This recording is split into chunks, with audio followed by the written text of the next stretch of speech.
How to make French toast. First, let's make the batter for our bread. We're going to whisk together 1 egg, 1/4 cup milk, 1/4 teaspoon cinnamon, 1/4 cup brown sugar, and 1 teaspoon vanilla extract.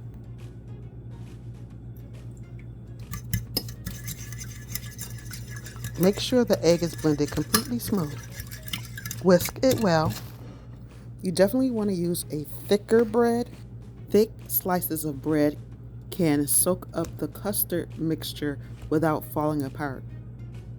This ensures the bread is infused with flavor while maintaining its structure. Brioche, challah bread, Texas toast, sourdough, French bread, and cinnamon raisin bread are all great choices.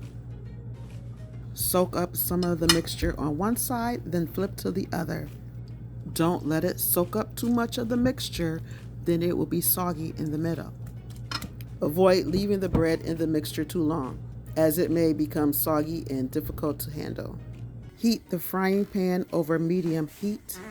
I added in 1 tablespoon of vegetable oil and a pat of butter.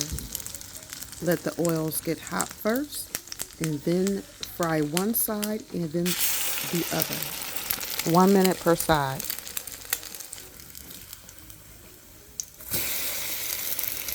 Add butter, powdered sugar, cut them up, and add your favorite syrup.